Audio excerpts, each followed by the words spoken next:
Assalamualaikum warahmatullahi wabarakatuh. Bismillahirrahmanirrahim. Wassalatu wassalamu ala Rasulillah Sayyidina wa Maulana Muhammad bin Abdullah wa ala alihi wa sahbihi wa mawala la hawla wa la quwwata illa billah. Subhanaka la ilma lana illa ma 'allamtana innaka antal alimul hakim. Rabbi shrah li sadri wa yassir li amri wa hlul 'uqdatam min lisani yafqahu qawli yafqahu ma'ani. La ilaha illallah la mawjuda illallah la ma'budu illallah la maqduba illallah la maqsuda illallah.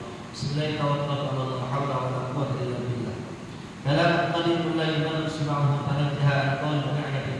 Bihi nastasbih min kulli da'in wa nuruhu dalilun li qulubina hina jahilna wa hayrabina. Ya Rabbi ma'dina min syarri qulubina wa nawwir bihi qulubana wa sam'ana wa maqalana. Bil hal jamaah, selepas kita melaksanakan sholat subuh jamaah berkumpul dari dalam suatu kajian ilmu agama dalam kitab pahala pribadi dalam mu'alif kita Syekh Umar Ahmad Barojah, senantiasa kita mendapat keberkahannya. Masih dalam tema halaman 16 Muhabbatul Walidain yang baris yang kedua. Wa qala al-musannif rahimani wa rahimahullah wa nafa'ana bi fi darain radhiyallahu anhu wa ankum. Telah berkata fi musannif au fi alif dalam kitab dengan bahasa wa abuka yakhruju kulla yawmin minal bait. Wa abuka dan bapak engkau yakhruju keluar bapak engkau kulla yawmin setiap hari minal bait dari rumah. Dalam keadaan bagaimana? Shalihan, dalam keadaan sabar ala ta'at atas capek wal harri panas wal bardi dingin yaksiba qala yunfiqu alaika. Di mana ayah kita yaksiba mencari kasab mal harta yunfiquhu alaika untuk menafkahkan kepada engkau. Wa ala ummika dan menafkahkan kepada ummi engkau wa jami'u usratika dan seluruh keluarga-keluarga. Wa yashtari maka membeli kamu laka kepada engkau al-malabisa pakaian-pakaian wal akil makan-makan. Wa kullama dan setiap apa-apa tahtaju yang engkau butuhkan ilahi kepada engkau. Misal adawat di al-madrasiyati seperti perlengkapan alat-alat sekolah. Wa ghairiha dan yang lain. Wa idza talabta minhu syai'an fi manfa'atuka, jika engkau meminta darinya syai'an sesuatu bihi itu perkara manfaatuka yang manfaat kepada kau la yanfa'uka, tidak mencegah kepada kau minum dari, bal yu'tika, akan tetapi memberikan itu ayat kepada kau maksudaka, maksud daripada kau bi kulli farahin wa sururin, setiap kebahagiaan dan kebahagiaan. Masih menjelaskan tentang cintanya ayat ini kita. Kemarin kan kita lihat cinta ayah ibu kita tidak bisa diragukan lagi, di mana ibu kita yang mendidik kita, yang menyusui kita, yang membawa kita dalam kandungan, mempersiapkan pakaian kita dari pagi, dan menjaga kita ketika kita tidur dari nyamuk dan segala sesuatu yang mencegah apapun, dan mengajarkan kita dari kecil bagaimana cara berjalan dan berbicara. Dan orang tua kita pun akan senang ketika anaknya sesuai dengan jejak perajak dia bisa berjalan. Begitupun pula seorang ayah mempunyai tanggung jawab ketika dari rumahnya dia keluar mencari rezeki, sabiran dalam keadaan sabar, tidak ada kata capek kata orang ayah, walaupun dalam keadaan panas, dingin. Kenapa? Yang si bakalan mempunyai adat mencari nafkah buat ayahnya, buat anaknya, buat ibunya di seluruh keluarga. Dia seorang abah, seorang kepala rumah tangga, ketika mencari rezeki balik pulang kalau bahasa gitu, ya kan? Dari pagi, ya kan? Gak ada kata taat, ya, walaupun panasan, walaupun dinginan, tetapi karena dia mencari nafkah buat keluarganya, insya Allah orang tua gak ada tata cara. Contoh daripada orang tua, ya, yashtari lakal kalabis wal khidmah. Kita punya orang tua, pasti ketika orang tua ini memberikan kita malah bisa pakaian, wal adimata makanan. Kalian mungkin waktu kita kecil tikut, masih kita menjadi bulan pemuda, orang tua kita kalau pulang kerja masih pulang mengantar, membawa makanan, minuman, makanan. Ya. Apapun yang kita butuhkan, pasti orang tua kita akan cumponi. Sini dalam kitabnya wa kullu ma tahtaju ilaihi misal adawat al-adrisiyati wa ghayriha. Apalagi sekarang udah masuk namanya pelajaran di MPLS, perkenalan antara murid kepada guru. Kebutuhan daripada anaknya pasti sama bapaknya dipersiapkan. Jadi nggak ada bahasa orang tua kalau anak mau sekolah di seragam, mau duit pasti diusahain. Ya.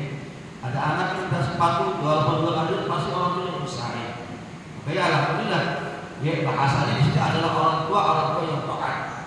Karena kalau kita dengar jangan ada orang tua yang durhaka. Jadi kalau orang dengar ada ini kan orang kan suami durhaka, anak durhaka. Ada juga orang tua yang durhaka. Zaman Umar bin Khattab ada orang tua yang durhaka. Orang tua ini datang ke Sayyidina Umar bin Khattab, khalifah yang kedua daripada beberapa rasul. Dibilang kepada khalifah, kalau bahasanya, wah ini saya punya anak, wahai khalifah, kalau saya kan dulu gubernur juga. Anak saya nakal. Ya, jangan Umar bin Khattab. Anak saya nakal, durhaka orang tua, kelawat orang tua. Maka ketika itu Umar bin Khattab nggak langsung itu poin. Oke, kalau memang anak kamu durhaka akan melawan orang tua, kalau panggil anak. Jika dipanggil ini anak, ini bulan ini bahasa bulan kecil bulan negara itu durhaka sama orang tua, kamu nih kalau bahasa gitu. Tunggu dulu kalau bahasa gitu. Anak itu juga. Kalau saya durhaka, justru durhaka bapak saya.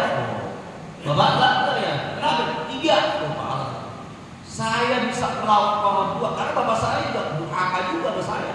1, ini ibu, bapaknya nyari ibu buat anaknya, bukan wanita yang soleh. Jadi kalau kita ngaji, kita fikih, kan kalau kita nyari ke istri kan nyarinya kalau bahasa kita itu namanya kufu, sekufu. Sekufu itu seimbang, seukuran. Jadi kalau nyari istri itu kalau bahasa dalam kita fikih itu namanya nasab. Kan kata lihat di agamanya dimaliha harta, beli jabariyah gitu. Tunkahul mar'ah ya kan pertama di diniha. Ya kan wali jabariyah bentuknya. Jadi ketika itu anak ini, ya bagaimana saya menjadi anak yang soleh? Lama saya orang durhaka, mas saya maaf di bahasa kalau saya PSK kalau bahasa gitu. Yang kedua juga bagaimana saya menjadi anak durhaka lawan bapak saya, namain saya namanya jinun. Jadi orang-orang namanya jinun itu, nama saya jinun itu orang-orang yang nakal. Jadi orang tua itu namain anaknya namanya guru-guru. Nah itu dia. Namanya huruf muka. Kalau asma'i indallah Abdullah wa Abdurrahman. Jenengan nama yang disukai oleh Gusti Allah Jalla Jalaluhu adalah Abdurrahman wa Abdullah. Jadi kalau kita pengen punya anak yang soleh, jenengan namanya anak kita baik itu wong lanang wong wadon, nanti nama yang bagus, asma yang bagus. Ya. Jadi kalau antum mau tafaul boleh tafaul. Saya contoh, kita tafaul sama orang-orang soleh puasa, anak pengen anak saya itu kayak pahlawan dari Selat Maroko, Tariq bin Ziyad, boleh. Muhammad Tariq bin Ziyad Al-Hibbaqa, gitu. Saat anak saya itu pengen kayak orang Turki Utsmani, Muhammad Al-Faqih, bagus gak apa-apa. Tapi ada bahasa jenengan yang bagus, Muhammad Al-Faqih atau Sulaiman Al-Qaduni, yang membuat masjid dari Moscow Blue di Turki Utsmani. Jadi kalau kita pengen punya anak-anak yang bagus, anak-anak yang durhaka, dari mana kita? Ini dalam zaman. Yang ketiga, anak yang melawan orang tuanya durhaka kenapa? Lah, bapak saya nggak pernah mengajarkan saya atau mendidik saya atau mengatakan guru ngaji buat saya, sehingga anak ini ummiun, buta masalah doa. Makanya kalau misalnya dalam kita selama taufik ada kalimat dayus, dayus. Walaupun itu dhaif lemah, Pak. Itu karena kita capek, ayo ngaji, ayo sholat. Kadang-kadang ini nggak apa-apa deh. Anak-anak anaknya pulang kerja, pulang sekolah, anaknya nggak sholat ini nggak apa-apa. Dayus, membiarkan sesuatu yang salah pada kita. Tugas kita wa tawassaw bil haqqi wa tawassaw bis sabr. Ketika anak itu tidak menuruti apalagi sudah balik, ada bahasa kalimat Al-Qur'annya, lana a'maluna wa lakum a'malukum la hujjata bainana wa bainakum. Amal dia begitu. Kita ngajarin anaknya sholat, ajarin ibu kita sholat, famili kita sholat, Pak. Kadang-kadang anak kita ngelawan, padahal kita udah bener ngajarin begitu kan. Kemarin kan nggak apa-apa, mungkin belum dapat hidayah. Karena kita nggak usah begitu hati, Pak. Nabi Muhammad SAW punya adik namanya itu Abu Thalib. Abu Thalib orang yang paling terdepan berjuang buat Rasulullah. Bayangin, Pak, apapun Abu Thalib itu kalau punya anak-anak, dia nggak kasih kepada Ja'far bin Abi Thalib. Jadi Abu Thalib itu anaknya banyak. Apapun makanan pasti yang diutamakan buat keponakannya, yaitu Rasulullah SAW. Namun sayang endingnya di akhir beliau, ketika beliau ajal akan datang, kematian akan datang, beliau tidak bisa mengucapkan kalimat Isyhadu asyhadu an la ilaha illallah wa asyhadu anna Muhammadan Rasulullah. Bayangkan, padahal Abu Thalib cinta banget sama Nabi. Siapapun orang yang akan mengganggu Nabi pasti bantu. Bayangkan, Pak, itu pamannya, Pak. Apalagi kita, anak kita nakalan, anak kita jadi hari tetangga karena kita belain, ya salahnya belain. Ini Abu Thalib. Kalau ponakan ini disakitin orang, berapa Pak? Namun saya, ketika kematian datang, dia tidak baca syahadat Abu Thalib. Maka Nabi bersedih. Maka turunlah Al-Quran, bahasa kalimatnya, innaka la tahdi man ahbabta walakin Allah yahdi man yasha wallahu a'lamu bil muhtadin. Sesungguhnya engkau wahai Nabi Muhammad SAW la tahdi, tidak bisa memberi hidayah kepada orang yang engkau cintai, walakin Allah yahdi man yasha. Padahal Nabi Muhammad qarib berbakat sama Abu Thalib, tapi dia bisa membawa Abu Thalib ke dalam jalan ihtiram shiratal mustaqim. Apalagi kita ini, Pak, anak ini kadang-kadang anak suruh ngaji susah banget. Dari rumah bawa kita pulang bukan ke ngaji salim, gender pulang kita. Kadang-kadang dia salah begitu kita punya hari. Itu contoh buat kita, Pak. Jadi kalau bahasa kalau anak kita pengen bagus, kadang muhasabah buat kita. Jadi kalau kita punya anak namanya Muhammad, Ahmad, baru deh kita ngomongin tafaul tuh namanya tuh. Jadi kan ada bahasa tafaul dalam kita fikih, dalam kita tauhid tuh. Tafaul itu menyandarkan, mengisbatkan sesuatu pada yang hal lain. Nah, tafaul terbagi dua, ada tafaul berbuat binasy syar'i, ada tafaul la binasy syar'i. Pekerjaan yang enggak pakai syariat. Kalau pakai syariat kayak ngaji, ada orang-orang atau orang kan juga enggak ada jangan ngaji kan. Tapi itu ketika Rasulullah datang hijrah pada orang atau orang Ansor ya, orang Ansor. Jadi sebelum Nabi ada itu orang Ansor biasa ke orang. Nabi ini tafaul yang tujuannya tidak akan laghair, berlehai-lehai kepada Allah Subhanahu wa ta'ala. Dia tafaul. Jadi kalau kita pengen punya ada bahasa anak yang soleh, balik lagi kepada sehingga orang tua ini mati kutu kan. Nanti tadinya mau laknat anaknya orang. Jadi ada bahasanya anak durhaka, mak durhaka, ya orang tua durhaka juga. Kenapa? Itu dia anaknya suruh kita sholat, kita tidak sholat. Anaknya suruh ngaji, kita tidak. Maka pasti orang tua nggak demikian, anaknya demikian. Wa idza talabta minhu syai'an bihi manfa'uka. Jadi kalau anak minta sesuatu pasti sesuatu yang manfaat. La yanfa'uka, enggak ada apa. Bapak ibunya bilang enggak ada, la yanfa'uka. Pasti Pak insyaallah. Pasti orang tua akan usahain, benar. Anak yang minta sesuatu, makanan, minuman, Pak insyaallah pasti abah ibu itu nyusahin, nyumponin. Bal yu'tika maqsudataka bi kulli marad. Malah dia akan memberikan kepada anaknya dengan kalangan marahim rasul. Malah orang tua juga di sini yuhibbu anta isra sahihal jismi. Suka apa nih? Anta isra hidupnya dengan sahihal jismi, badan sehat. Salim min al-adha wal marad wa lidzalika yamnu anka kulli syai'in. Malah menjaga daripada anak itu al-adha penyakit wal marad artinya sakit. Yamnu anka kulli syai'in yadurruka wa yaquruka bil muhafadzati 'ala syihah. Pasti orang tua itu menjaga supaya anaknya itu tidak sakit. Ya kan? Muhib ayat sa'al akhlaqil al-fadhilah wal adab. Kalau dia merawat, mendidik dengan akhlak yang unggul, dengan adab yang kamil. Ya kan? Walidzalika yanhaka 'an majalat asyraf, dan dia mencegah daripada perkumpulan yang buruk. Contohnya, jangan main makan gitu kurang bagus. Pasti orang tua ngomong begitu. Kalau main datang menjelasannya kepada orang baik. Jangan menjelasannya al-asyraf yang jelek, jangan gaul dengan dia. Maka ada pepatah kan kemarin, buah apel jatuh gak jauh daripada batang pohon. Jadi itu buah apel jatuh tidak batang pohon. Jadi anak tobean ini malangkan hayatnya sifatnya gak jauh. Sebagaimana kita kalau bergaul sama orang yang baik, walaupun kita belum baik, Pak, insya Allah tobeannya kebetulan itu, Pak. Kita gaul sama orang-orang alim, pasti ucapan kita, bahasa kita bagus, ya kan?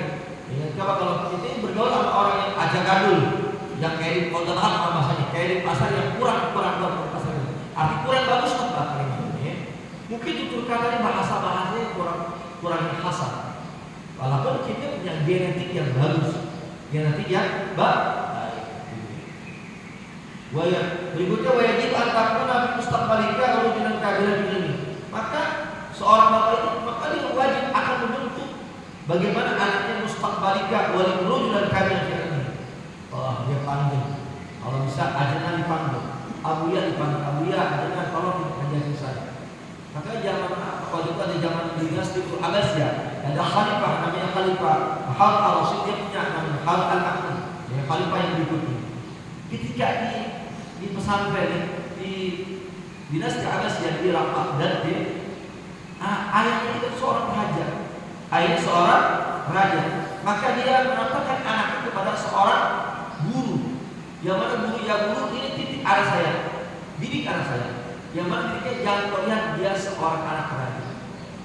Ketika gurunya mau ambil duduk, gurunya sholat, bahasa tiba enaknya anak raja, orang kaya susu. Maka orang tuanya ini memarahi anaknya supaya anaknya ini untuk taat kepada guru. Jadi kalau kita anak guru, hilangin nasab kita dulu. Artinya apa? Hilangin bangsawan kita. Bagaimana kepada guru? Nah ini contohnya seorang orang tua yang penting kepada anaknya. Kepada guru harus ta'zim, harus hormat. Begitu. Hadzaban bi akhlaqihi. Yang mana orang tuanya ini mendatangkan dia pada ilmu supaya orang ada jalan itu akhlaknya bagus. Mumtasikan diri dia istiqomah. Istiqomah. Kita lihat bisa ada dalam suatu keluarga, ya kan? Dalam keluarga, ya kan? Dalam keluarga ini bisa terjadi, bisa berubah akidahnya. Karena apa? Mumtasikan kita diri. Karena kadang-kadang nggak kuat pegangan. Kita contoh lah, ada salah satu, kalau nggak salah saya baca dalam suatu ensiklopedia, itu ada salah satu ulama besar, salah satu ketua MUI itu dia Islam, tapi ada salah satu keluarganya yang Nasrani. Ada lagi tokoh-tokoh kita lihat dalam rumah tangga itu suka ada pluralisme. Jadi itu bapak ibunya Islam, ibunya Kristen, anak-anaknya campur. Ada juga gitu. Bahasanya toleransi. Jadi kalau bahasa sekarang ini campur-campur aduk. Karena di salah Al-Quran ada Al-Quran sudah jelas sekali. Bapaknya Islam, ibunya Kristen. Maka ada akidah orang Kristen sehingga orang Islam banyak tidak ke agama Kristen. Nah alasan kepada ngobrol. pindah keluarga besar. Sebab orang Kristen itu baik, orang Nasrani itu baik, dan mereka punya apa? Pernah orang Islam begini? Oh, orang Islam itu sama orang Kristen. Islam dalam Al-Qurannya dan Injil dalam kitab Kristen dalam kitab Injilnya itu pun mengajarkan kebersamaan. Islam mengajarkan kebersamaan, Kristen juga mengajarkan kerjasama. Yang mana mereka orang-orang Muslim mempraktikkan. Orang Islam kadang-kadang kan waktu ayat pun aku pernah. Karena kepakiran, pakir nih, ini pakir ilmu, pakir agama, pakir alam, pakir ekonomi. Yang dibawa, wah orang Islam orang baik, orang Kristen yang baik, kita lebih susah dikasih. Karena apa? Jadi dia mengkasihkan bini ini, oh dia kurang fondasi agama nih. Maka gak heran Pak, nanti Bapak lihat di toko-toko sekarang, ya kan? Nggak jauh mungkin di luar tanda banyak anak-anak itu yang isyhadnya saatnya tinggal. Karena apa? Dunia. Karena tadi dia ngomong, kadal fakru ayyakuna kufra. Kadal fakru terkadang kefakiran itu akan mendatangkan kufur. Muqtabaran bainan nas sehingga iktibar dari manusia. Yastati'u ayat fakru nafsahu qawmahu. Sehingga kalau orang itu mempunyai anak itu mempunyai fondasi yang kuat, jadi anak yang sempurna, maka anak itu akan yastati'u ayat fakru nafsahu qawmahu. Dia akan digunakan, dimanfaatkan ilmunya oleh masyarakat tertentu. Karena ada orang banyak. Anaknya kemana? Pesantren. Apa pesantren? Oh, dia ini anak yang benar kok. Berarti kalau pesantren itu buat orang yang Manchester Pak kalau saya.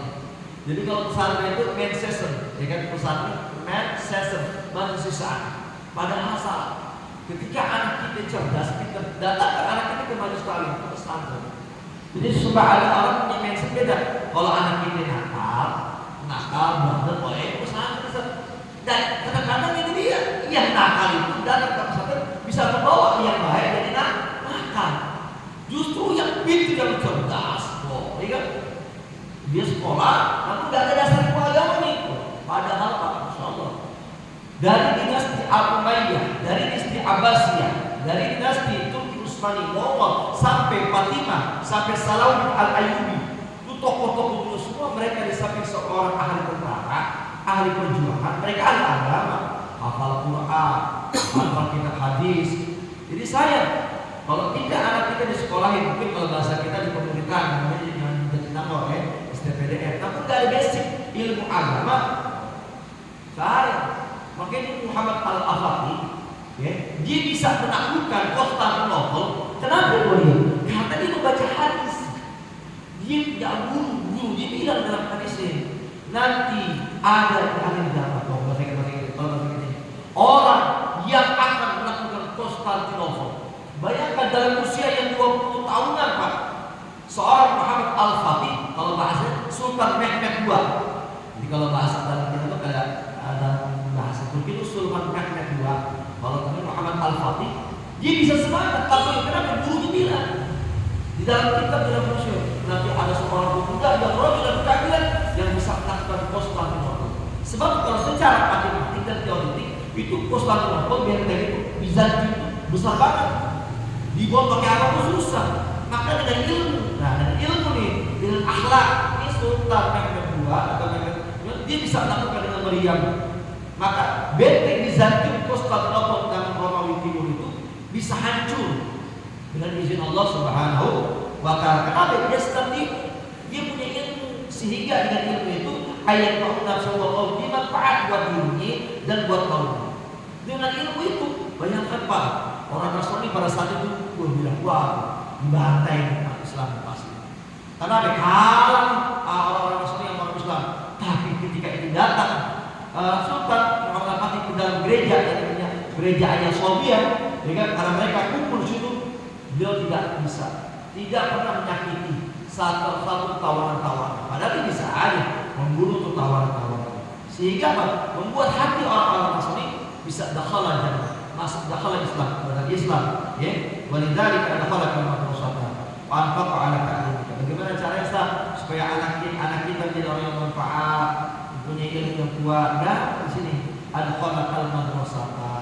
Masukkan mereka al-madrasah ke dalam madrasah. Baik itu madrasah diniyah, disebutnya TK, atau kan PAUD, madrasah ibtidaiyah yang disebutnya SD.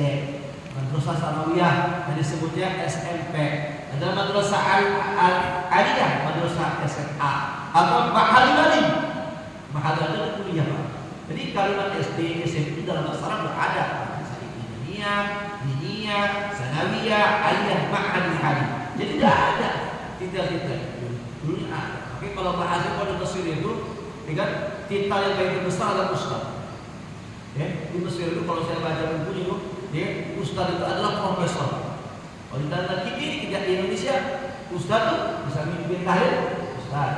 Dia kuncet kuburan baginya, ustaz. Bisa ngajar alif fatah alif basri, ustaz.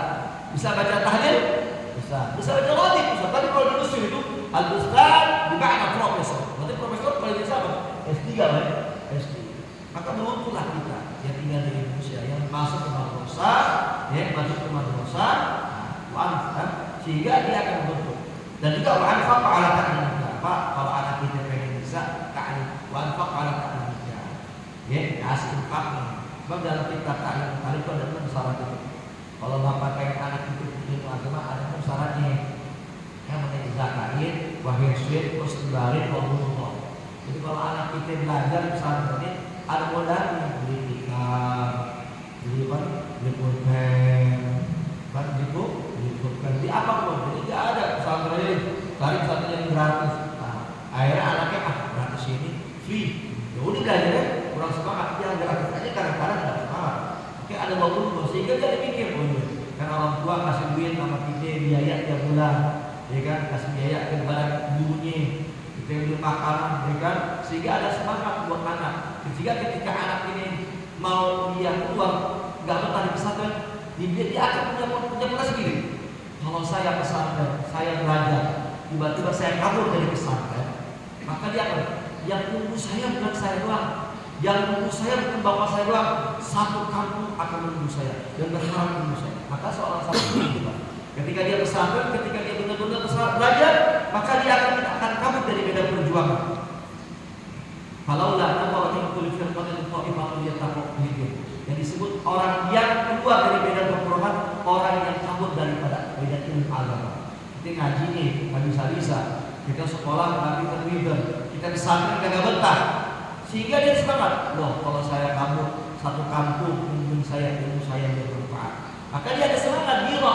Oh iya, saya ngaji di masjid, saya ngaji di madrasah, saya satu di kuliah, di mana aja kita kuliah di mana aja, maka insya Allah ilmu ini akan ditumbuh oleh masyarakat. Sehingga dia bermanfaat. Jadi wa'anfaq ala ta'limika, kasih modal Pak infak buat dia belajar ilmu, buku, ya kan, skripsi. Jadi jangan Pak kita bersama anaknya yang kasih wahyu. Ya ini dia gambaran daripada karena Sayyid Umar Bahjah. Mudah-mudahan sedikit dari ini menjadi inspirasi buat saya pribadi dan kita semua, dan kita berharap mudah-mudahan anak-anak kita menjadi anak yang soleh, sehat dan bisa mendoakan kita Pak. Karena kita nggak minta apa-apa kepada anak kita ketika kita mati, kita yang minta dari anak kita anak yang soleh. Al-Fatihah.